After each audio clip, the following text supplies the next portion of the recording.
Hello friends,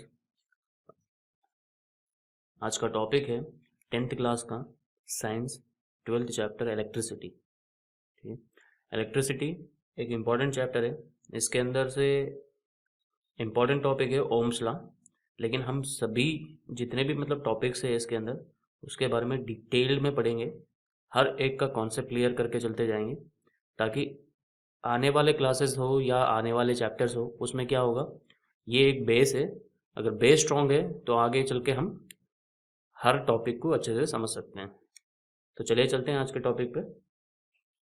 इस topic में मैं आपको Ohm's law, current, voltage potential difference, resistance, factor affecting resistance यानी कि रेजिस्टेंस पे क्या क्या फैक्टर्स असर डालती हैं, और resistance in series, resistance in parallel और पावर के बारे में बताऊंगा।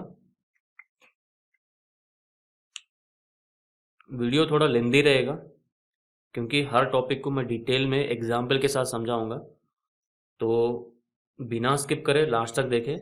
एक बार देखोगे मैं गारंटी दूंगा इसके बाद आपको दोबारा पढ़ने की ज़रूरत नहीं पड़ेगी। और टॉपिक के एंड में हम रेजिस्टेंस, जो इस चैप्टर से आने वाले क्वेश्चंस होंगे उसके बारे में डिस्कस करेंगे और इजी मेथड्स में कैसे सॉल्व करते हैं वो देखेंगे। तो लास्ट तक देखें। चलिए चलते हैं। तो सबसे पहले हम इससे पहले के क्लासेस में पढ़े थे एटम क्या होता है और एटम के अंदर जो इलेक्ट्रॉन होता है वो क्या होता है। ठीक है, एक बार फास्टली रिवाइज करते हैं। एटम क्या होता है? मैटर का सबसे छोटा सा छोटा पार्टिकल होता है, यानी कि smallest particle of an matter. Electron क्या होता है? इलेक्ट्रॉन उसका सब पार्टिकल होता है जो कि न्यूक्लियस के चारों तरफ घूमते रहता है। ठीक है, इसके ऊपर इलेक्ट्रॉन पे कौन सी चार्ज होती है? नेगेटिव चार्ज होता है।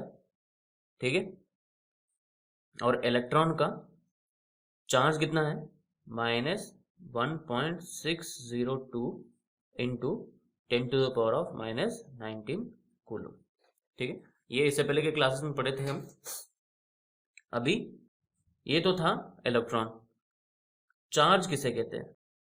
ये मेरा एक इलेक्ट्रॉन है। ठीक है, ये क्या है? एक इलेक्ट्रॉन। जब नंबर ऑफ इलेक्ट्रॉन्स, यानी कि ये एक मेरा बॉल है या कुछ वाटर मॉलिक्यूल्स ही ले लो, उसके अंदर भी इलेक्ट्रॉन्स होते हैं, तो ये पूरे इलेक्ट्रॉन्स है। ठीक है, ये पूरे क्या है? इलेक्ट्रॉन्स, यानी कि ये क्वांटिटी है, क्वांटिटी ऑफ इलेक्ट्रॉन्स, या फिर नंबर ऑफ इलेक्ट्रॉन भी बोल सकते हो। ठीक है, ये क्या? Number of electron. तो इस पूरे को क्या बोलते हैं? चार्ज। मतलब चार्ज का डेफिनेशन क्या होगा? Quantity of electron. ठीक है, इसको डिनोट किससे करते हैं? इसको डिनोट Q से डिनोट करते हैं। ठीक है, एक तो क्वांटिटी ऑफ इलेक्ट्रॉन है, Q से डिनोट करते हैं। इसकी यूनिट क्या है? कूलम। ठीक है, कूलम में इसे नापते हैं। 1 कूलम इज इक्वल टू कितना है? 6 इंटू 10⁻⁸ इलेक्ट्रॉन्स, यानी कि एक कूलम चार्ज में टोटल 6 इंटू 10⁻⁸ इलेक्ट्रॉन्स होते हैं। यानी कि ये पूरा 6 इंटू 10⁻⁸ क्या है? पूरी एक क्वांटिटी है। किसकी? इलेक्ट्रॉन्स की। ठीक है, तो चार्ज का डेफिनेशन क्या हो गया? क्वांटिटी ऑफ इलेक्ट्रॉन्स, Q से डिनोट करते हैं, यूनिट इसका कूलम है, और 1 coulomb charge is equal to 6 into 10⁻⁸ electrons. ठीक है, नेक्स्ट करंट। करंट किसे कहते हैं? एग्जाम्पल लेते हैं। हिंदी में करंट मतलब धारा। ठीक है, अगर किसी नदी का बहाव देखे, ठीक है, जिसमें पानी ऐसा बह रहा है, यानी कि इस डायरेक्शन में बह रहा है, ठीक है, तो इसमें क्या बोलते हैं? पानी के बहाव को धारा बोलते हैं। ठीक ऐसे ही इलेक्ट्रिकल टर्म्स में पानी को क्या बोलेंगे? इलेक्ट्रॉन, और इलेक्ट्रॉन के बहाव को क्या बोलेंगे? करंट। ठीक है, तो क्या हुआ? First point, flow of electron, यानी कि इलेक्ट्रॉन्स के बहाव को करंट कहते हैं। इसको किससे डिनोट करते हैं? आई से डिनोट करते हैं। ठीक है, इसका फॉर्मूला क्या है? I is equal to Q by T। यहां पर I क्या है? करंट है। Q क्या है? चार्ज है। और T क्या है? टाइम। यानी कि इसका फॉर्मूला का मतलब क्या है, यहां पर कुछ चार्ज रखा हुआ है। चार्ज मतलब number of electrons, quantity of electrons, इससे पहले हमने पढ़ा था। अभी इसको एक कंडक्टर के थ्रू भेजना है। ये पॉइंट ए मान लो, ये पॉइंट बी। ए पॉइंट से बी पॉइंट जाना है। ए पॉइंट से बी पॉइंट जाने के लिए कितना टाइम लगेगा ना कुछ, तो वो टी टाइम है। तो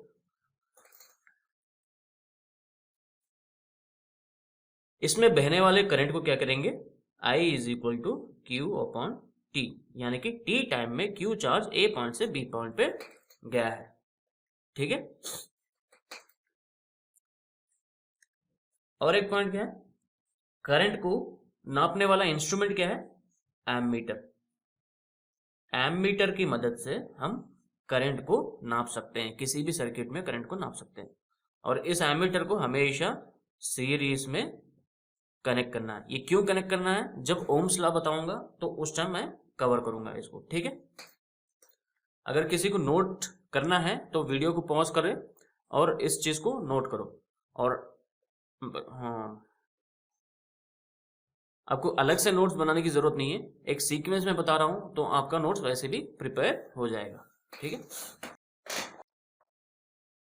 अभी क्या है, वोल्टेज या पोटेंशियल डिफरेंस। ठीक है। अभी ये एग्जांपल्स देखेंगे। एग्जाम्पल नंबर 1, इसमें क्या करेंगे, करंट फ्लो होता कैसे है। ठीक है। एक मेरे पास ये कंटेनर 1 है। ठीक है। ये क्या है, कंटेनर 1। और ये क्या है, कंटेनर 2। अभी इसमें दोनों में बराबर लेवल तक पानी भरा हुआ है। ठीक है, पानी भरा हुआ है। अभी यहां पर मैंने क्या किया, इन दोनों को कनेक्ट करा, किसके माध्यम से, किसके जरिए, कंडक्टर के जरिए। कंडक्टर क्या करता है, जो कि अपने अंदर से इलेक्ट्रॉन को फ्लो होने देता है। तो इसका लेवल और इसका लेवल दोनों का बराबर है ना, दोनों का बराबर है। तो यहां से इधर फ्लो होगा, ये पानी यहां से यहां फ्लो होगा, या फिर इलेक्ट्रॉन्स इधर से इधर फ्लो होंगे, नहीं होंगे। क्यों नहीं होंगे, क्योंकि दोनों का लेवल बराबर है, यानी कि दोनों का पोटेंशियल बराबर है। यानी कि इनके ऊपर कोई प्रेशर क्रिएट नहीं हो रहा है, प्रेशर क्रिएट नहीं हो रहा है, दोनों का प्रेशर बराबर है, जिसकी वजह से कोई प्रेशर क्रिएट नहीं हो रहा है। तो एक और एग्जांपल देखते हैं, एग्जांपल नंबर 2। ठीक है। इसमें हम क्या करेंगे, सेम अरेंजमेंट को, मैंने एक टेबल रखा, ये मेरा टेबल है। ठीक है। इस टेबल के ऊपर कंटेनर 1 रखा, ये क्या है, C1। इसके अंदर सेम उतना ही पानी है जितना पहले था। और जो कंटेनर 2 है वो कहाँ रखा मैंने, ग्राउंड में, यानी कि नीचे रखा। और इसमें भी इतना ही पानी है, दोनों का इतना ही है। लेकिन अभी मैंने दोनों को कनेक्ट किया।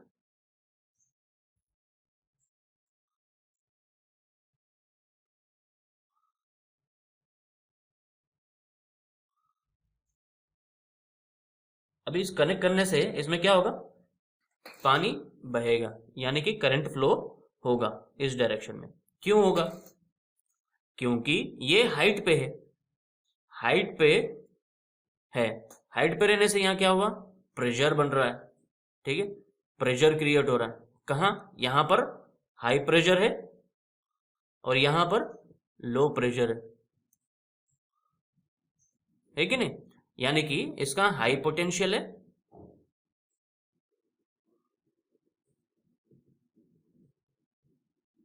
और यहां पर इसका लो पोटेंशियल है। तो इन दोनों एग्जांपल से हमें क्या सीखने को मिला, जहां पर पोटेंशियल ज्यादा है यानी कि हाई पोटेंशियल है, वहां से लो पोटेंशियल की तरफ करंट फ्लो होगा। ठीक है, और हाई पोटेंशियल लो पोटेंशियल किसकी वजह से पैदा हो रहा है? वहां के प्रेशर की वजह से। और वो क्यों? क्योंकि हमने दोनों का लेवल चेंज किया है। ठीक है, इसका एग्जाम्पल क्या हो सकता है? जैसा हमारा घरों में म्युनिसिपल वाटर आता है, ठीक है, वहां पर क्या होता है, एक टैंक होता है बड़ा सा, और टैंक के थ्रू पाइप कनेक्टेड होता है, और हमारे घरों में जो वाटर टैप होता है उसको कनेक्ट होता है, और वो उसमें पानी आता है। यानी कि ये क्या है, आपका वाटर टैंक हाई पोटेंशियल है, और ये लो पोटेंशियल। तो करंट कहां से कहां आ रहा है? हाई से लो। तो अभी तक के लेसन में हमने की पॉइंट्स क्या सीखा? एक तो इलेक्ट्रॉन का फ्लो जो होता है उसको क्या बोलते हैं? करंट कहते हैं। ठीक है, ये करंट किसकी वजह से पैदा होता है? इलेक्ट्रिक प्रेशर की वजह से। ठीक है, इलेक्ट्रिक प्रेशर होगा तो क्या होगा, क्या क्रिएट करता है? पोटेंशियल डिफरेंस क्रिएट करता है। ठीक है, ये चीजें हमने देखा। अभी इस इलेक्ट्रिक प्रेशर को हम क्या बोलते हैं? वोल्टेज। यानी कि अगर किसी भी कंडक्टर में करंट फ्लो होना है तो उसके लिए क्या चाहिए? वोल्टेज चाहिए, यानी कि इलेक्ट्रिक प्रेशर चाहिए। अगर इलेक्ट्रिक प्रेशर नहीं देते हैं तो एग्जाम्पल 1 में जैसा हुआ था वैसे करंट फ्लो नहीं होगा। ठीक है, क्योंकि वहां पर पोटेंशियल डिफरेंस पैदा नहीं होगा। ठीक है, वोल्टेज का डेफिनेशन क्या है? वोल्टेज का डेफिनेशन क्या है? इलेक्ट्रिक प्रेशर को क्या बोलते हैं? वोल्टेज कहते हैं। ठीक है, पोटेंशियल क्या होता है? या पोटेंशियल डिफरेंस, क्या होता है? यहां पर क्यू चार्ज है, क्यू चार्ज को ए पॉइंट से बी पॉइंट ले जाने के लिए जो काम करना पड़ा उसे बोलते हैं पोटेंशियल डिफरेंस। ठीक है, इसको क्या बोलते हैं? Potential difference. यानी कि पोटेंशियल डिफरेंस मतलब ए पॉइंट से बी पॉइंट पे क्यू चार्ज ले जाने के लिए जो काम करना पड़ा उसको पोटेंशियल डिफरेंस कहते हैं। यानी कि potential difference is equal to क्या होगा?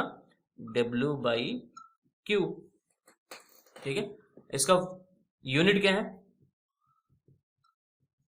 पोटेंशियल डिफरेंस का? वोल्ट। और W का क्या है? वर्क का जूल। और चार्ज का कूलम। ठीक है, इसका मतलब voltage is equal to joule per coulomb. Joule per coulomb, इसको या जूल पर कूलम ऐसे भी लिखते हैं।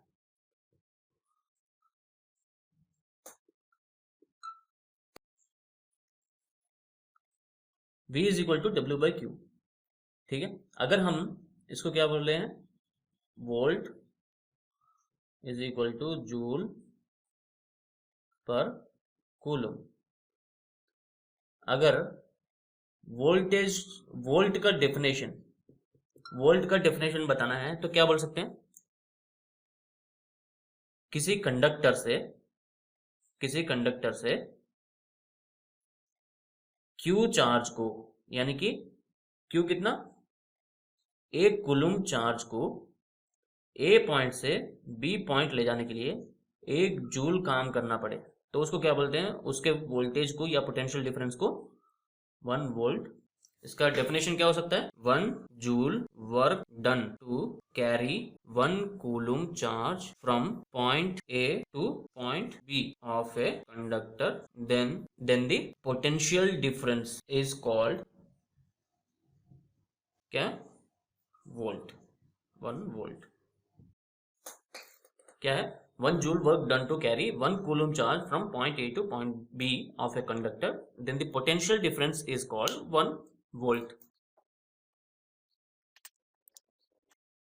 अभी सर्किट डायग्राम में यूज होने वाले कंपोनेंट्स, इसमें क्या है हम देखेंगे? सीरियल नंबर, कंपोनेंट और उसका सिंबल। ठीक है, सबसे पहले इलेक्ट्रिक सेल। सेल का सिंबल कैसा होता है? कुछ नहीं है, एक बड़ी डंडी होती है, एक छोटी डंडी होती है, और ये बड़ी डंडी प्लस है और छोटी डंडी माइनस है। Second, battery. बैटरी किसे कहते हैं? बैटरी मतलब कॉम्बिनेशन ऑफ सेल्स, यानी कि एक से ज्यादा सेल होगा तो उसको बैटरी कहते हैं। तो उसमें क्या होगा? 1 2 3, इसमें कितने? 3 सेल है, इसलिए एक से ज्यादा है तो इसको बैटरी कहते हैं। अब इसमें ध्यान देने वाली बात क्या है? हमेशा जो छोटा साइड है एक साइड होनी चाहिए और बड़ा वाला साइड एक साइड होनी चाहिए, यानी कि प्लस एक साइड माइनस एक साइड। तीसरा, प्लग की। इसको स्विच भी बोलते हैं। जब स्विच ओपन होगा, ओपन स्विच यानी कि हमारा जो स्विच है घरों में इस्तेमाल करने वाला, वो क्या बंद है, उस टाइम पे उसको कैसे इंडिकेट करते हैं? एक ब्रैकेट और 2 डंडी, ठीक है। फोर्थ, प्लग की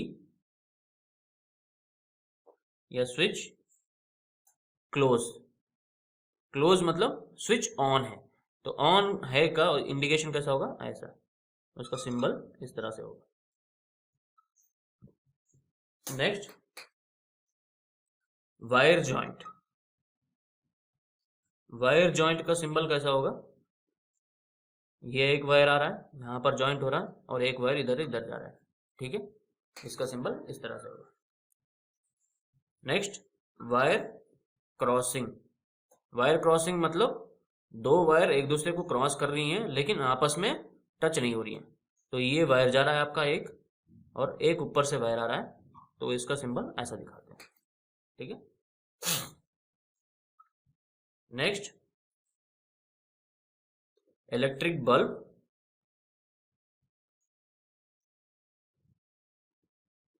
इलेक्ट्रिक बल्ब का सिंबल कैसा होगा?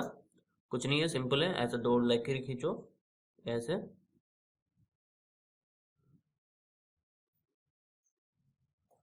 ये आपका बल्ब का सिंबल। इसके अलावा रेजिस्टेंस। रेजिस्टेंस का सिंबल कैसा होगा?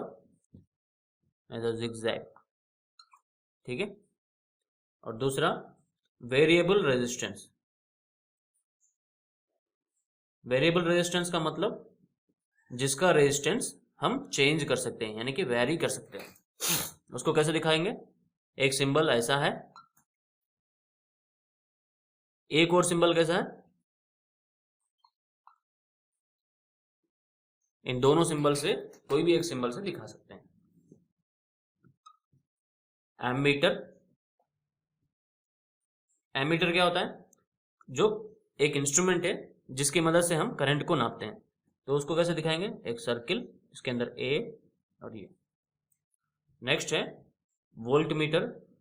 वोल्ट मीटर क्या होता है? वोल्ट मीटर एक इंस्ट्रूमेंट है जिससे हम वोल्टेज को, किसी भी सर्किट का वोल्टेज को नाप सकते हैं, ठीक है। ये वोल्टेज है, कुछ भी नहीं, ए की जगह वी यूज करेंगे। तो ये थे आपके सर्किट डायग्राम और उसके अंदर यूज होने वाले कंपोनेंट्स के सिंबल्स, ठीक है। अब देखेंगे हम सर्किट डायग्राम किस टाइप के होते हैं। सर्किट डायग्राम कितने होते हैं? एक होता है ओपन और एक होता है क्लोज। क्लोज सर्किट डायग्राम होता है और ओपन सर्किट डायग्राम होता है। ओपन सर्किट डायग्राम किसे कहते हैं? ओपन सर्किट डायग्राम में इस तरह से होता है, रेजिस्टेंस, और इसके अंदर ये सेल हो गया आपका, और ये हो गया की, प्लग की। प्लग की क्या है? ओपन है। प्लग की क्या होता है? ओपन होता है, ठीक है। इसलिए इसको ओपन सर्किट डायग्राम। ये क्या है? वोल्टेज, ये रेजिस्टेंस, और इसमें करंट, लेकिन इसमें करंट नहीं होगा, क्यों? ओपन, यानी कि स्विच ऑफ है। क्लोज का कैसा होगा? ये क्लोज, ये ओपन था, और क्लोज में क्या? सेम रेजिस्टेंस होता है, और उसके बाद इसके अंदर भी एक सेल होता है, ये क्या? प्लस है, ये माइनस है, और यहां पर क्या? की होता है। की में क्या? क्लोज वाली की, यानी कि स्विच ऑन है। तो क्लोज सर्किट डायग्राम इस तरह से होता है, ओपन सर्किट डायग्राम ऐसा होता है। अभी हम देखेंगे ओम्स लॉ, ठीक है, सबसे इंपॉर्टेंट टॉपिक है इसका इलेक्ट्रिसिटी चैप्टर के अंदर। तो ओम्स लॉ, ओम्स लॉ क्या होता है? ओम्स लॉ में कुछ नहीं है, अभी तक हमने देखा था करंट, ठीक है, वोल्टेज और एक रेजिस्टेंस आएगा अभी, रेजिस्टेंस। तो इन तीनों का रिलेशन कैसा होता है वो बताएगा ओम्स लॉ, ठीक है। ओम्स लॉ क्या बताता है? करंट, वोल्टेज और रेजिस्टेंस के बीच का रिलेशन को बताता है। तो 1827 में कौन था? जर्मन साइंटिस्ट था, क्या नाम था उसका? जॉर्ज सिमन ओम। इसने एक एक्सपेरिमेंट किया था। वो एक्सपेरिमेंट क्या था? एक्सपेरिमेंट में उसने क्या किया था? 3 सेल लिया था, ठीक है, 1 2 3, ठीक है, और इसको रेजिस्टेंस के साथ जोड़ के यहां पर स्विच ऑन है।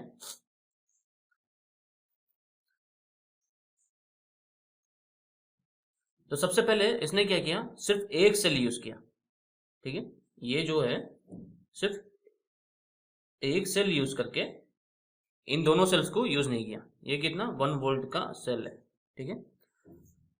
एक पहले एक सेल यूज किया, यानी कि 1 वोल्ट का वोल्टेज देके उसके अंदर करंट को नापा, तो करंट नोट करके रखा, ठीक है, उसका करंट कितना है वो नोट करके रखा। उसके बाद क्या किया? सेकंड टाइम में इसने एक और सेल ऐड कर दी, ठीक है, एक और सेल मतलब ये दोनों सेल को ऐड कर दिया और ऐसे, ठीक है।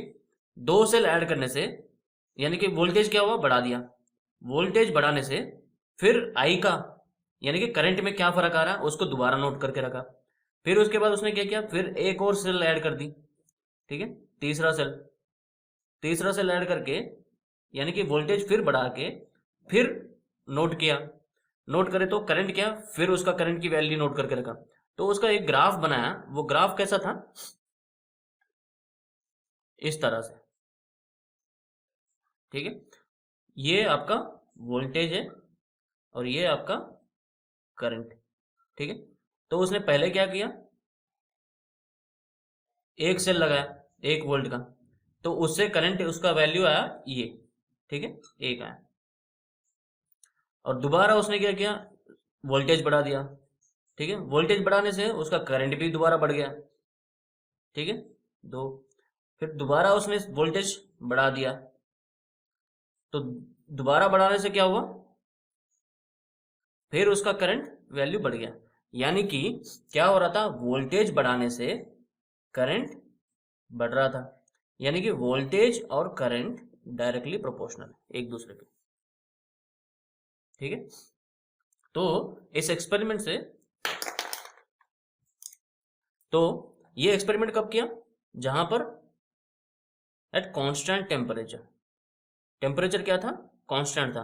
अगर टेम्परेचर कांस्टेंट नहीं हो तो रेजिस्टेंस वैल्यू उसका चेंज होते रहेगा, और चेंज होगा तो उसके करंट वैल्यू भी चेंज होगा। तो कांस्टेंट टेम्परेचर था और सर्किट कैसा था? क्लोज सर्किट था। तो इससे उसने ओम्स लॉ बनाया। और ओम्स लॉ में क्या बोलता है? ओम्स लॉ क्या होता है? सबसे पहले टेम्परेचर कैसा था? कांस्टेंट था, ठीक है, और सर्किट कैसा था? क्लोज सर्किट था, ठीक है। तो जो कंडक्टर में फ्लो होने वाला करंट कैसा था? करंट डायरेक्टली प्रोपोर्शनल टू किसके? Applied voltage. यानी कि क्या होगा? जो I है डायरेक्टली प्रोपोर्शनल टू V, ठीक है, या फिर इसको ये भी लिख सकते हैं, V is directly proportional to I। अभी V को इधर, I को इधर लो, V by I is equal to R। ये R क्या है? कांस्टेंट। जब प्रोपोर्शन हटाना है तो कांस्टेंट आता है, एक कांस्टेंट, ठीक है। इस आर को क्या कहते हैं, इसको ये भी लिख सकते हैं V is equal to I R, ठीक है, ये ओम्स लॉ का फॉर्मूला है।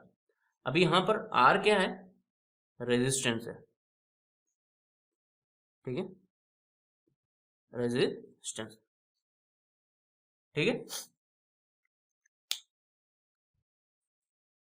तो इसमें इंपॉर्टेंट क्या है, ये चीज अगर ओम्स लॉ पूछा है तो इतना आपको लिखना होगा, ठीक है। कांस्टेंट टेम्परेचर होगा, क्लोज सर्किट होगा, और उसके अंदर कंडक्टर में फ्लो होने वाला करंट अप्लाइड वोल्टेज के डायरेक्टली प्रोपोर्शनल होता है, ठीक है। उसके अंदर ये 3-4 इक्वेशंस के टाइप में कर लेना है, और उसका R is equal to constant होता है, और जिसे रेजिस्टेंस भी कहते हैं, ठीक है। अब रेजिस्टेंस, रेजिस्टेंस क्या होता है, रेजिस्टेंस कांस्टेंट है। इसका मतलब क्या है, ये कंडक्टर की एबिलिटी है। कौन सी एबिलिटी, जो कि रेजिस्ट करती है किसको, करंट के फ्लो को। अगर इसको रेजिस्टेंस का डेफिनेशन बोले तो रेजिस्टेंस एक कंडक्टर की एबिलिटी है या प्रॉपर्टी है जो रेजिस्ट करंट के फ्लो को रेजिस्ट करती है या करंट के फ्लो में रुकावट पैदा करती है, ठीक है। इंग्लिश में इसका डेफिनेशन क्या होगा, conductor resistance is an ability of a conductor which resist the current flow, ठीक है। आर, इसको आर से डिनोट करते हैं, ठीक है। और इसकी यूनिट क्या है, यूनिट ओम, ठीक है, ओम से इसको नापते हैं। अभी फैक्टर अफेक्टिंग रेजिस्टेंस, ठीक है, मैं रेजिस्टेंस को आर से डिनोट करूंगा। फैक्टर अफेक्टिंग रेजिस्टेंस, सबसे पहले लेंथ, लेंथ बढ़ाने से रेजिस्टेंस पे क्या असर डालता है, ठीक है। इसके लिए हम एक एग्जांपल के तौर पर एक वायर लेते हैं, ये उसकी लेंथ है, ठीक है, और यहां पर आपका 10 कूलम चार्ज रखा हुआ है, ठीक है। 10 कूलम चार्ज यहां पहुंचने के लिए, यानी कि ये पॉइंट, ये बी पॉइंट, ए से बी पॉइंट पहुंचने के लिए 1 सेकेंड लग रहा है यहाँ, ठीक है, इस वाले वायर में। अभी दूसरा मैंने वायर लिया, इस वाले वायर से डबल, इसकी लेंथ क्या, दोगुनी, ठीक है। अगर ये 1 मीटर है तो ये 2 मीटर वायर है। तो अभी ये पॉइंट से बी पॉइंट में 10 कूलम चार्ज जाने के लिए कितना टाइम लगेगा, यहाँ 1 सेकेंड लग रहा था, और ये इसका लेंथ डबल है तो यहाँ पर कितने सेकेंड लगेंगे, 2 सेकेंड लगेंगे। यानी कि यहाँ पर बहने वाला करंट क्या है, I is equal to Q by T, यानी यहाँ बहने वाला current I is equal to Q by T. Q क्या है, 10 कूलम, 10/1, यानी कि 10 एम्पियर करंट बह रहा है, ठीक है। और यहां पर क्या हो रहा है, यहां पर I क्या हो रहा है, Q बाई टी, Q कितना 10, T कितना 2, तो क्या हो रहा है 5 एम्पियर। यानी कि क्या हुआ, लेंथ मैंने बढ़ा दिया, यहां से यहां 10 एम्पियर जा रहा है, यहां पर 5 एम्पियर, यानी कि लेंथ बढ़ाने से, लेंथ मैंने बढ़ा रही है तो I क्या हो रहा है, यानी कि करंट क्या हो रहा है, कम हो रहा है, ठीक है। अगर लेंथ को मैंने 2 टाइम्स बढ़ा दिया तो ये क्या हो रहा है, हाफ हो रहा है, ठीक है। तो ये था करंट और लेंथ, करंट और कंडक्टर की लेंथ का रिलेशन। लेकिन करंट और रेजिस्टेंस का रिलेशन क्या है, V is equal to I R, ठीक है। यानी कि V is directly proportional to I, ठीक है। इसको और क्या लिख सकते हैं, I is equal to V by R लिख सकते हैं। यहाँ I को इधर रखा और R को इधर भेज दिया, V बाई आर, यानी कि I इसके डायरेक्टली प्रोपोर्शनल है I के, और I R के क्या है, इनवर्सली प्रोपोर्शनल है, ठीक है। यहां पर डायरेक्टली प्रोपोर्शनल हुआ किसके, वोल्टेज और करंट के बीच में, और करंट और रेजिस्टेंस का बीच के रिलेशन क्या है, इनवर्सली प्रोपोर्शनल। यानी कि I बढ़ाऊंगा तो R क्या होगा, घटेगा, रेजिस्टेंस कम होगा तभी तो करंट ज्यादा होगा। अगर रेजिस्टेंस बढ़ गया यानी कि करंट के फ्लो में रुकावट बढ़ गई तो करंट क्या होगा, कम होगा। तो ये दोनों उल्टा वाइस वर्सा है, यानी कि एक बढ़ेगा तो एक घटेगा, दूसरा घटेगा तो बढ़ेगा, ठीक है। तो अभी क्या है, यहां पर क्या हो रहा था, लेंथ बढ़ाने से आई क्या हो रहा था, घट रहा था। फिर आर क्या होगा, आई घट रहा है तो आर क्या होगा, बढ़ेगा। क्यों, आई और आर इनवर्सली प्रोपोर्शनल है। तो अभी लेंथ बढ़ाने से इसको हटा दो, आर क्या हो रहा है, आर भी बढ़ रहा है। यानी कि किसी भी कंडक्टर का अगर लेंथ बढ़ाने से उसका रेजिस्टेंस क्या होगा, बढ़ेगा। पहला पॉइंट क्या है इसके अंदर, length directly proportional to, length of a conductor is directly proportional to resistance, यानी कि लेंथ, कंडक्टर का लेंथ बढ़ने से रेजिस्टेंस बढ़ेगा। सेकेंड पॉइंट क्या है, cross section area. Area, cross section area, इसका एक एग्जांपल लेते हैं। एक पाइप लिया मैंने, ठीक है, एक पतला पाइप है, पतला पाइप में से पानी गुजारना है मेरे को, यानी कि 10 कूलम, एक कंडक्टर है जिसके अंदर से 10 कूलम चार्ज लेना है, तो इसको लग रहा है 2 सेकेंड, ठीक है। एग्जाम्पल के तौर पर ए से बी जाने में इस पाइप के अंदर से 2 सेकेंड लग रहा है। हम इसको पानी का भी एग्जाम्पल ले सकते हैं, 10 सीसी या 10 ml या 10 लीटर पानी इस पाइप से जाने के लिए 2 सेकेंड लग रहा है, ठीक है। एक और पाइप लिया मैंने, बड़ा पाइप, मोटा, लेंथ उतना ही है लेकिन उसकी चौड़ाई ज्यादा ही है, तो क्या हुआ, इसमें से ज्यादा पानी जाएगा, इसमें से जाएगा। तो यहां पर जब 10 कूलम का चार्ज जाने के लिए ए पॉइंट से बी पॉइंट के लिए कितना, 1 सेकेंड लग रहा है, यानी कि कम टाइम लग रहा है, कम टाइम में 10 कूलम चले जा रहा है। तो यहां पर आई वैल्यू क्या होगा, 10/2, यानी कि 5 एम्पियर। यहां पर आई वैल्यू क्या होगा, आई इज इक्वल टू Q/T, यानी कि 10/1, 10 एम्पियर। यानी कि यहां पर क्रॉस सेक्शन एरिया, इन दोनों को देखें तो क्या हो रहा है, क्रॉस सेक्शन एरिया बढ़ाने से करंट क्या हो रहा है, बढ़ रहा है, ठीक है। एरिया बढ़ाने से आई क्या हो रहा, बढ़ रहा, ठीक है। इसका मतलब आई बढ़ रहा है तो रेजिस्टेंस क्या होगा, इनवर्सली प्रोपोर्शनल, यानी कि घटेगा। यानी कि एरिया, क्रॉस सेक्शन एरिया बढ़ाने से रेजिस्टेंस क्या होगा, घटेगा, ठीक है। तो यहां पर एरिया के लिए उस कंडक्टर का cross section area is inversely proportional to R, ठीक है। या फिर इसको ऐसा भी लिख सकते हैं, R is inversely proportional to cross sectional area, ठीक है।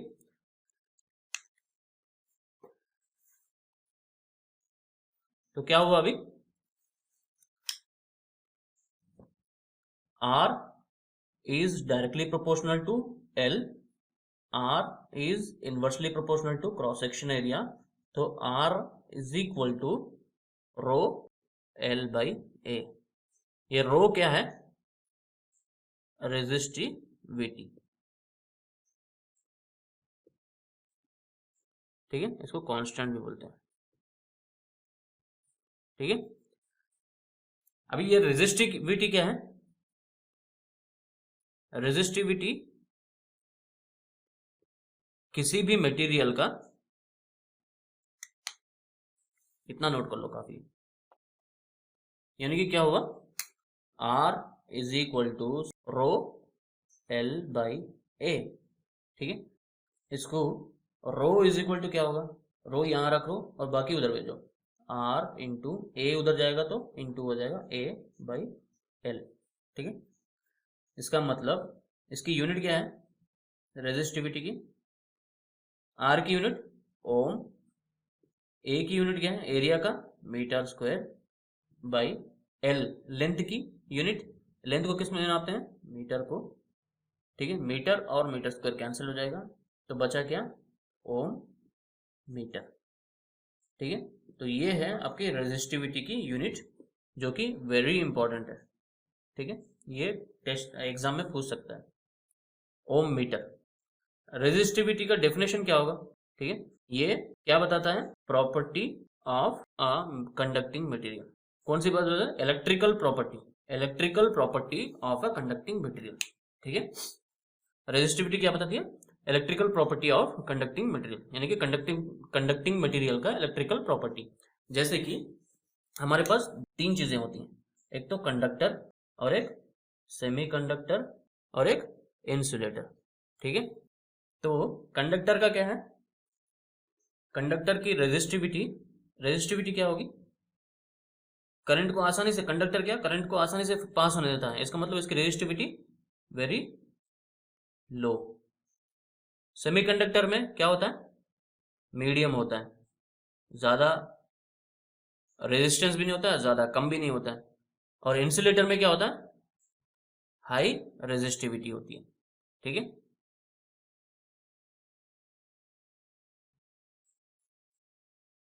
और क्या है, इसका रेंज कहाँ है, कंडक्टर में कहां से कहां होता है, एनसीईआरटी के मुताबिक 10⁻⁻8 ओम मीटर से 10⁻⁻6 ओम मीटर। ठीक है, ओम मीटर इसकी यूनिट है। बहुत 10⁻⁻8 मतलब बहुत कम, बहुत कम। ठीक है,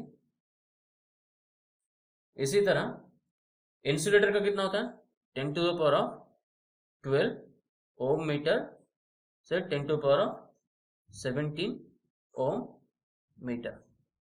ठीक है, यानी कि 10⁻12 ओम मीटर, बहुत ज्यादा। इसकी रेजिस्टिविटी कंडक्टर और इंसुलेटर के बीच में होता है। ठीक है, अभी अभी हम देखते हैं रेजिस्टेंस इन सीरीज और रेजिस्टेंस इन पैरेलल। ठीक है, सबसे पहले इनका सर्किट डायग्राम देखते हैं। ठीक है, रेजिस्टेंस इन सीरीज में कैसा होता है, जो रेजिस्टेंस होते हैं इस तरह से जोड़ा जाता है। ठीक है, और पैरेलल में कैसा होता है,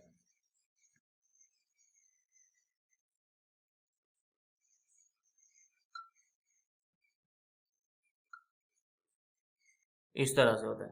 ठीक है, ये R1 है, R2, R3, इसमें R1 2 3, R1 2 3, और ये क्या है, वोल्टेज, ये वोल्टेज। ये सीरीज है, ये पैरेलल है। सीरीज में क्या हो रहा है, फर्स्ट पॉइंट, सीरीज में क्या कर रहे हैं, रेजिस्टेंस को एंड टू एंड जोड़ रहे हैं, एंड टू एंड कनेक्ट है। ठीक है, देख रहे हो, इस वाले रेजिस्टेंस का एंड दूसरे वाले रेजिस्टेंस का स्टार्टिंग है, और इसका एंड दूसरे वाले तीसरे वाले रेजिस्टेंस का स्टार्टिंग। लेकिन इसमें क्या हो रहा है, इसमें क्या हो रहा है, साइड बाय साइड जोड़ रहे हैं, साइड बाय साइड कनेक्ट, यानी कि इसका रजिस्टर का एक साइड, ये सारे एक साइड एक जगह जोड़ रहे हैं, और दूसरे साइड को, रजिस्टर्स का दूसरा साइड को दूसरी जगह जोड़ रहे हैं। ठीक है, तो साइड बाय साइड कनेक्शन होगा, पैरेलल में साइड बाय साइड और सीरीज में एंड टू एंड। अभी इसके अंदर ये करंट,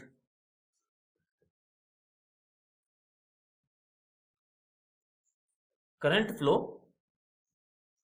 होने के लिए कितने रास्ते हैं, सिंगल डायरेक्शन। ठीक है, इसमें यहां से इधर जाएगा और करंट ऐसे आके इधर आएगा।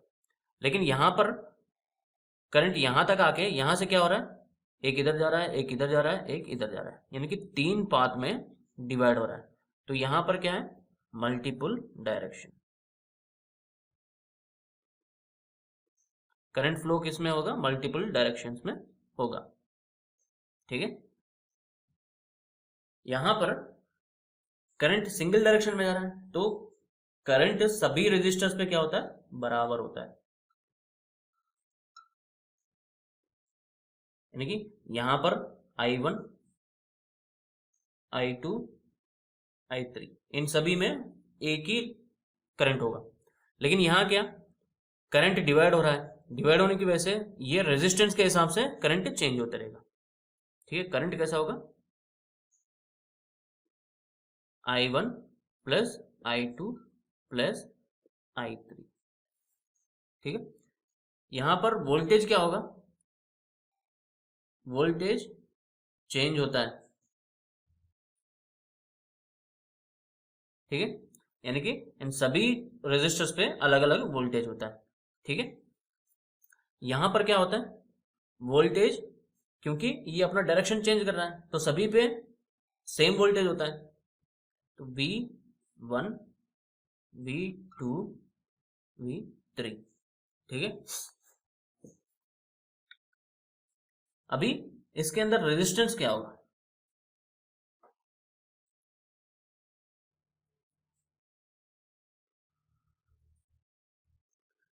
यहां पर हम V is equal to I R इसको सब्स्टिट्यूट करते हैं, ठीक है, यानी कि total resistance, total current into total resistance is equal to V1 मतलब I सेम है तो I R1 plus I R2 plus I R3, तो I RT is equal to, I को सभी में I है तो कॉमन ले लेते हैं, R1 plus R2 plus R3, ठीक है, तो I और I कैंसिल होगा तो RT इज इक्वल टू क्या है, R1 plus R2 plus R3।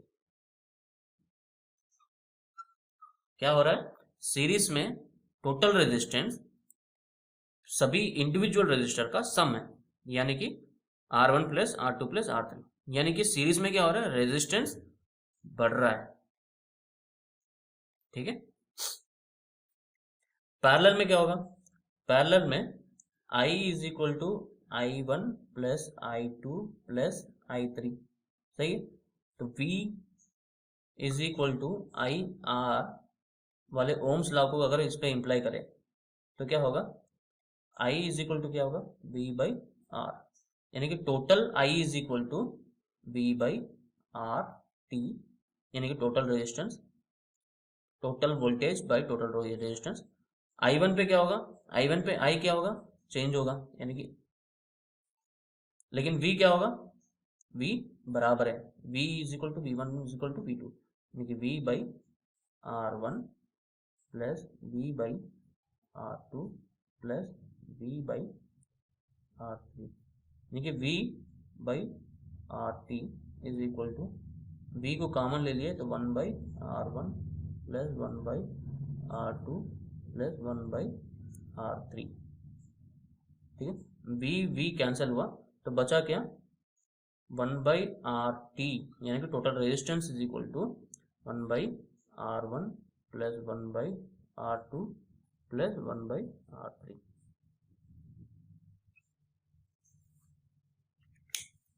ये क्या बन रहा है, ये आपका टोटल रेजिस्टेंस, किसका, पैरेलल में। पैरेलल में टोटल रेजिस्टेंस क्या, जो उनके जो रेजिस्टेंस है सबसे छोटा वाला रेजिस्टेंस होगा उससे भी कम होगा। अगर इसको हम कैलकुलेट करके देखें, आगे प्रॉब्लम देखते हैं, तो ये था, एक बार फास्ट समराइज करता हूं, रेजिस्टेंस इन सीरीज, सीरीज में क्या होता है, हर रेजिस्टर को एंड टू एंड कनेक्ट करते हैं, ठीक है, और इसमें करंट फ्लो होने के लिए कितने डायरेक्शन होते हैं, एक ही डायरेक्शन होता है, और उसके बाद सभी रेजिस्टर्स पे करंट क्या होता है, सेम होता है, क्यों, डायरेक्शन एक ही है तो सभी पे रेजिस्टेंस सेम रहता है, लेकिन वोल्टेज चेंज होते रहेगा, ठीक है, वोल्टेज इज इक्वल टू क्या होगा, V1 plus V2 plus V3, यानी कि total voltage is equal to, जो यहाँ पर वोल्टेज है, यहाँ पर वोल्टेज है और यहाँ पर वोल्टेज है, इन तीनों वोल्टेज को मिलाएंगे तो आपका टोटल वोल्टेज आएगा। तो इसको इस वोल्टेज वाले फॉर्मूला में हम V is equal to I R को सब्सटीट्यूट करते हैं तो क्या होगा, total V is equal to total current into total resistance, ठीक है, ये वाला, और इसके बाद V1 यानी कि यहां पर क्या होगा, I1 R1, लेकिन I is equal to I1 है तो हम I लिख सकते हैं, I R1, इसी तरह I R2 I R3, I total resistance is equal to, I common ले लिए R1 plus R2 plus R3, और RT is equal to R1 plus R2 plus R3, इसका मतलब टोटल रेजिस्टेंस क्या होगा, सीरीज में बढ़ेगा, ठीक है, और total resistance is equal to सभी इंडिविजुअल रेजिस्टर्स का सम होगा। और पैरेलल में क्या होगा, पैरेलल में साइड बाय साइड कनेक्ट करते हैं, यानी कि एंड टू एंड कनेक्ट नहीं करते हैं, इसमें करंट फ्लो होने के लिए मल्टीपल डायरेक्शंस होते हैं, ठीक है, और इसके अंदर सीरीज में क्या सेम था, करंट सेम था, इसमें क्या है, वोल्टेज सेम रहेगा, करंट चेंज होगा, ठीक है, सीरीज में करंट सेम था, वोल्टेज चेंज हुआ, और यहां पर उल्टा है, वोल्टेज सेम रहेगा और करंट चेंज होगा, ठीक है, तो I is equal to I1 plus I2 plus I3, और voltage is equal to V1 is equal to V2 is equal to V3, अभी I is equal to I1 plus I2 I3 में हम V is equal to IR वाले को substitute करते हैं, ठीक है। I इज इक्वल टू क्या होगा, V बाई आर। तो total I is equal to total voltage by total resistance is equal to V by R1, V by R2, V by R3। Voltage cancel हो गया, 1 by RT is equal to 1 by R1 plus 1 by R2 plus 1 by R3। ये है आपका resistance in parallel, ठीक है। अभी चलते हैं इनसे रिलेटेड कुछ क्वेश्चंस करते हैं।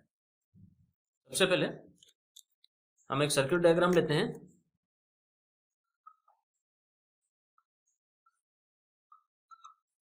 ये की है और ये मैंने कनेक्ट कर दिया। ये I है, ये R1 या R2 या R3।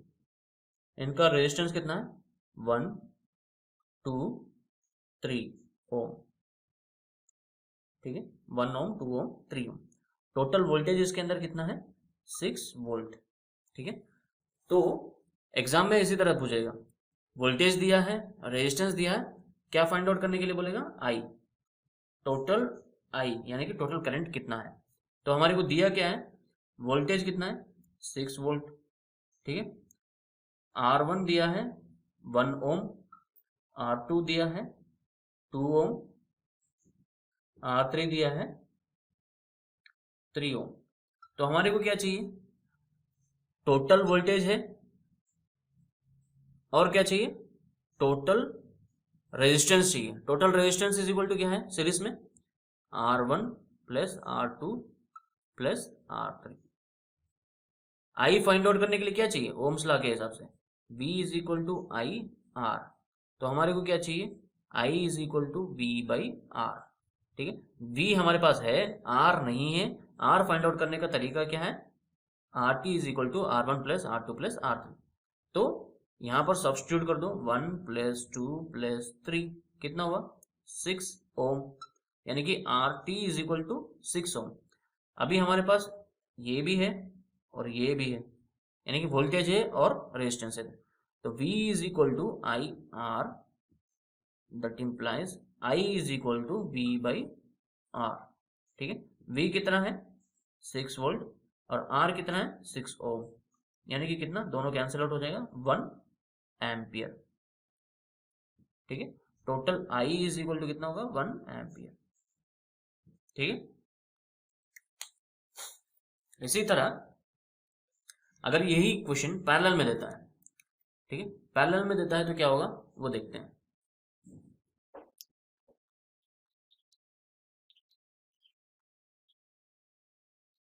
सेम ये भी 6 वोल्ट का है, वोल्टेज कितना है, 6 वोल्ट, ठीक है। और इसमें फ्लो होने वाला करंट को पता करना है। पैरेलल सर्किट में करंट क्या होगा देखते हैं।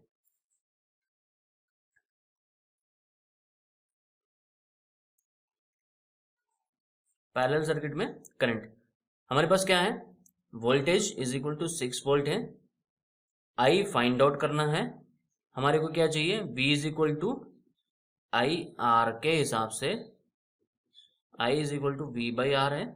तो V हमारे पास है लेकिन R नहीं है, तो R फाइंड आउट करने के लिए RT is equal to, parallel circuit में क्या होता है, RT 1 by RT is equal to 1 by R1, ये कितना, 1 ओम, 2 ओम, 3 ओम है, 1 by R2 plus 1 by R3। तो क्या होगा, 1 by 1 plus 1 by 2 plus 1 by 3, R1 R2 R3। तो इसका एलसीएम क्या होगा, 6। तो यहाँ क्या होगा, 6 प्लस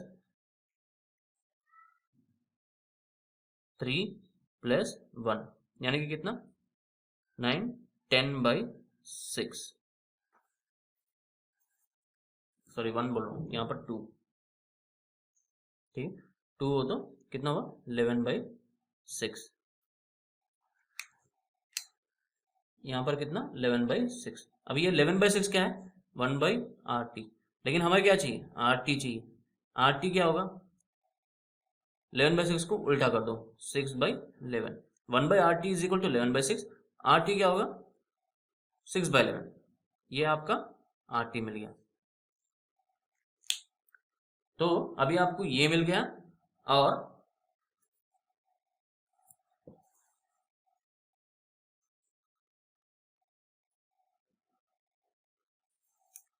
अभी आर टी कितना है आपका, R T is equal to 6/11, 6/11। I is equal to कितना होगा V बाई आर, यानी कि V कितना है, V is equal to 6, V is equal to 6/11, ठीक है। तो यहां पर क्या होगा 6/1 और नीचे वाला 6/11 ऊपर गया तो 11/6, 6 कैंसिल, कितना बचा 11 एम्पियर, ठीक है।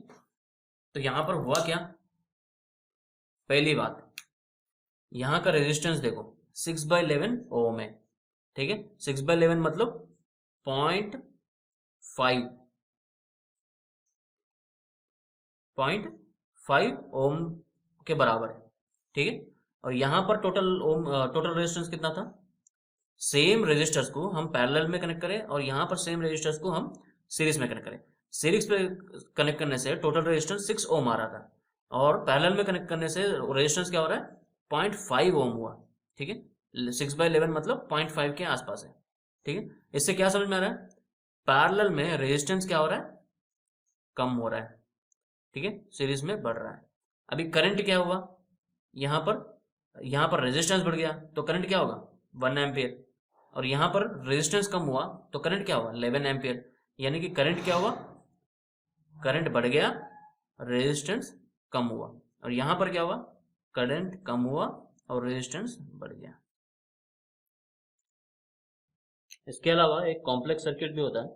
कॉम्प्लेक्स सर्किट मतलब जिसमें सीरीज और पैरेलल दोनों होते हैं, ठीक है। एग्जाम्पल के तौर पर ये मेरा सीरीज है और यहाँ पर पैरेलल, ठीक है। सभी 1 ओम रेजिस्टर्स के, ए बी 1 1 1 1। तो ऐसे जब आता है सर्किट तो इसको कैसे सॉल्व करते हैं, तो सबसे पहले सीरीज में कौन से हैं, 1 2 और ये पूरा का पूरा सीरीज में है और ये तीनों आपस में पैरेलल में है। तो यहां पर क्या होता है, आपको क्या करना है, फाइंड आउट करना है आई, करंट फाइंड आउट करना है, जो कि हमें पता नहीं है। करंट का फॉर्मूला क्या है, I is equal to V by R, Ohm's law के मुताबिक, यानी कि हमारे पास V है, V कितना 5 वोल्ट है, टोटल R चाहिए, यानी कि यहाँ पर R1 R2 R3 R4 R5 है, लेकिन हमारे को टोटल R चाहिए, यानी कि इन पूरों को मिला के R कितना बनता है। तो इसके लिए सबसे पहले क्या करेंगे, पैरेलल सर्किट का ले लेंगे, ठीक है, पैरेलल सर्किट का ले लेते हैं, ठीक है। पैरेलल सर्किट क्या है, ये तीनों है। तो इसमें क्या होता है, टोटल R का फॉर्मूला क्या है 1/RT is equal to 1/R1 plus 1/R2 plus 1/R3, ठीक है। इसके मुताबिक क्या होगा 1 1 1 है तो 1/1 प्लस 1/1 प्लस 1/1, यानी कि टोटल 3। ये क्या है, यहाँ ध्यान देना है, ये 1/RT है, 1/RT इज इक्वल टू 3, लेकिन RT क्या होगा, RT को इधर भेज दो, 3 को इधर भेज दो, 1/3 ओम, ठीक है, पैरेलल में 1/3, यानी कि इस पूरे का कितना रेजिस्टेंस है 1/3 ओम। अभी ये और ये और ये तीनों क्या है, सीरीज में है, तो सीरीज का क्या है R1 plus R2 plus R3, ये फॉर्मूला है टोटल रेजिस्टेंस फाइंड आउट करने का। अभी ये वाला कितना 1 है, प्लस ये भी 1 है, और ये कितना है 1/3, 1/3, तो इसका क्या होगा 3, इसका एलसीएम हो जाएगा 3 प्लस 3 प्लस 1, यानी कि कितना हुआ 7/3 ओम, ठीक है, कितना हुआ 7/3 ओम।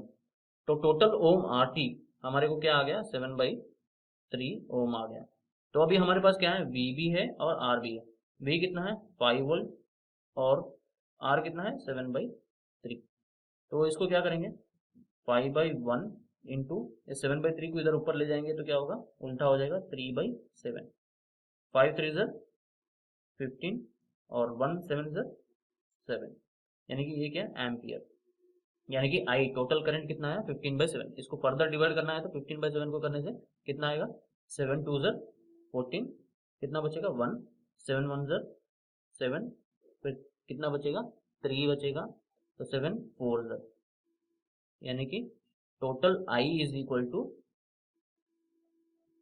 2.14 एम्पियर। इस तरह से कॉम्प्लेक्स सर्किट देते हैं तो इनका फॉर्मूला क्या बोलते हैं सॉल्यूशन इस तरह से करना है। सबसे पहले पैरेलल को करना है, फिर बाद में सीरीज बन जाएगा तो उन सीरीज को करना है, आर फाइंड आउट करना है, वी दिया होगा, वी और आर के हिसाब से आप करना है। ठीक है, इसके रिलेटेड और भी जो क्वेश्चंस होंगे वो अगले वीडियो बनाएंगे तो उसमें हम सिर्फ प्रॉब्लम्स और सॉल्यूशन करेंगे। ठीक है, अभी लास्ट के 2 टॉपिक बच गए हैं इस चैप्टर के, इलेक्ट्रिसिटी चैप्टर के, वो है इलेक्ट्रिक पावर और इलेक्ट्रिक एनर्जी। जैसे हम सब जानते हैं पावर क्या होता है, rate of doing work, right.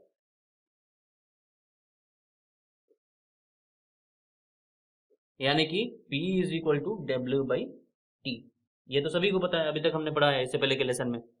तो इससे पहले हम जो शुरुआत हुई उसमें हमने क्या पढ़ा था, voltage V is equal to क्या होगा, V is equal to W/Q, ये पढ़ा था हमने। तो इस फॉर्मूला के हिसाब से W क्या होगा, W is equal to VQ, right. तो इस WVQ को हम इसमें पुट करेंगे, P is equal to W/T, W की जगह क्या करेंगे VQ/T, इसको इस तरह से भी लिख सकते हैं V इंटू Q/T। लेकिन हमने इससे पहले ये भी पढ़ा था I इज इक्वल टू क्या होता है, करंट का फॉर्मूला क्या है Q/T। ठीक है, तो यहाँ पर Q/T की जगह हम I को पुट करेंगे, तो V is equal to Q/T की जगह क्या I इंटू I, तो P इज इक्वल टू क्या है V इंटू I। ठीक है, ये क्या है इलेक्ट्रिक पावर। इलेक्ट्रिक पावर मतलब कंजम्पशन ऑफ एनर्जी।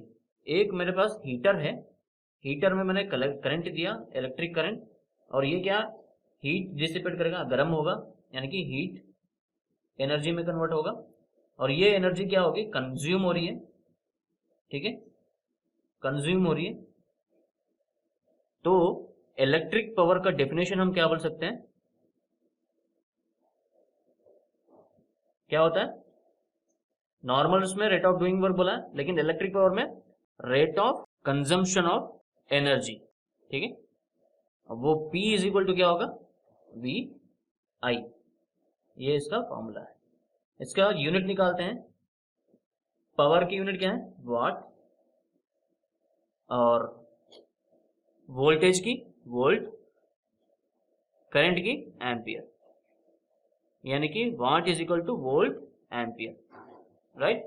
अभी इलेक्ट्रिक पावर फाइंड आउट करने के लिए और क्या होगा, V is equal to IR, Ohm's law बताता है।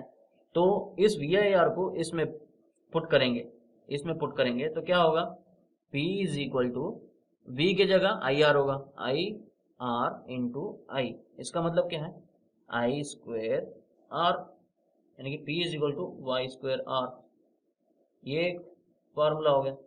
ठीक है, उसके बाद V is equal to IR, इसको ऐसा भी लिख सकते हैं I is equal to V/R। अगर इसको इसमें पुट करेंगे, यानी कि P is equal to VI में पुट करेंगे तो क्या होगा V इंटू I की जगह V/R, तो क्या होगा V स्क्वेयर/R, यानी कि P is equal to V square. ये हो गया दूसरा, और ये हो गया तीसरा।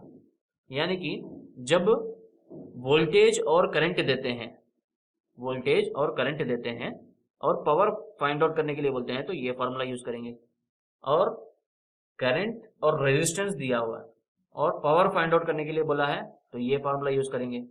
वोल्टेज और रेजिस्टेंस दिया हुआ है और पावर फाइंड आउट करने के लिए बोला है तो इस फॉर्मूला को यूज करेंगे।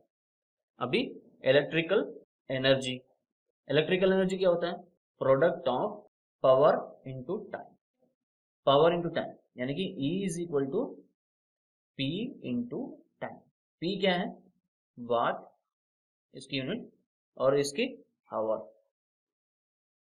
यानी कि इलेक्ट्रिकल एनर्जी का यूनिट क्या है वाट आवर, ठीक है।